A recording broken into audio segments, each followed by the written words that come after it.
It's not every day that Tokyo's skyline glows saffron, white and green, but it did today.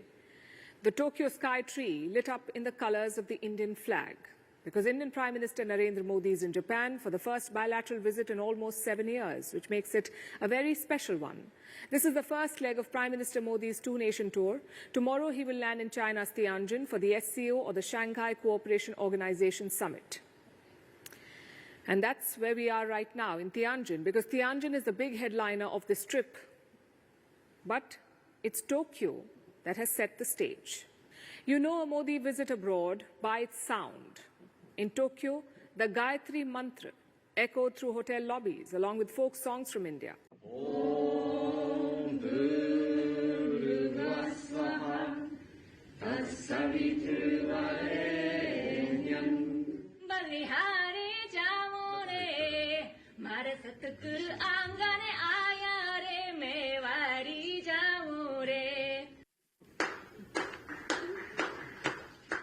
Members of the Indian diaspora turned up with tricolour scarves and dhols. Japan has a small but deeply rooted Indian community, and they showed up to greet the Prime Minister.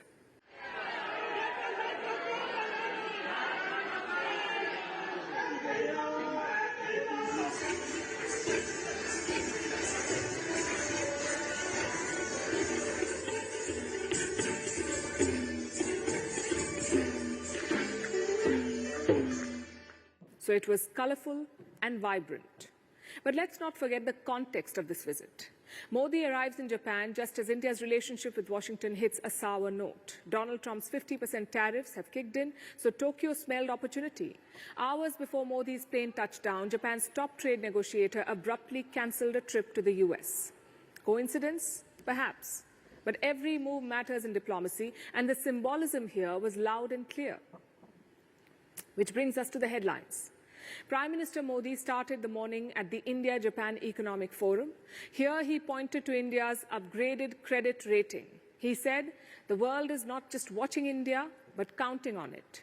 He called on business leaders to make in India and make for the world. साथ मिलकर हम global south, विशेषकर Africa के विकास में अहम योगदान दे सकते हैं। मैं आप सबसे आग्रह करता हूं, come, make in India, make for the world. After that, he met Japanese Prime Minister Shigeru Ishiba. The two leaders spoke of democracy, global stability, and the Indo-Pacific order.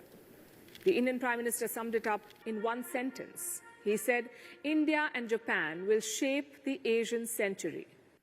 India and Japan partnership is rooted in mutual trust, reflects our national priorities, and is shaped by our shared values and beliefs. Together, we carry a common dream of peace, progress, and prosperity of our peoples and for the world. Japan is set to invest 10 trillion yen in India over the next decade. 10 trillion yen is around $68 billion. And what does that mean in practice? It means infrastructure, green energy, digital partnerships, and a flood of Japanese capital into Indian startups. And this is where things get futuristic. Modi and Ishiba announced a bouquet of high-tech deals. The first is a digital partnership, a joint effort for artificial intelligence and digital public infrastructure. Then there's a tie-up for Chandrayaan-5. ISRO and Japan's Space Agency are partnering for a lunar polar mission. Third is semiconductors and rare earth minerals, because in today's world, chips are power and supply chains are sovereignty. For Japan, which has the tech but lacks scale, India is a natural partner. For India, Japan's deep science muscle is a golden ticket. And while trade deals may dominate headlines, the most ambitious target was human, a plan for 500,000 people-to-people exchanges between India and Japan. That includes 50,000 Indian workers in Japan's aging economy, Indian students studying in Japan, and cultural partnerships that take this to the next level. So here's the takeaway.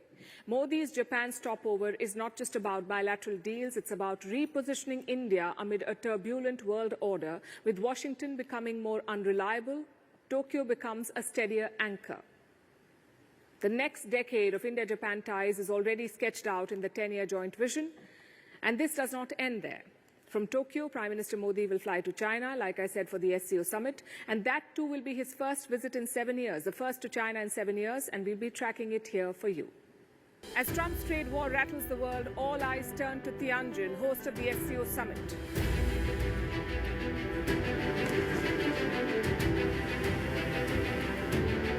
Prime Minister Modi makes his first visit to China in 7 years. India's policy of multi-alignment faces its biggest test. Will the outreach to China open the door to a new partnership? And will talks with Russia add weight to India's stance against trade wars and tariffs? Catch Vantage live from Tianjin.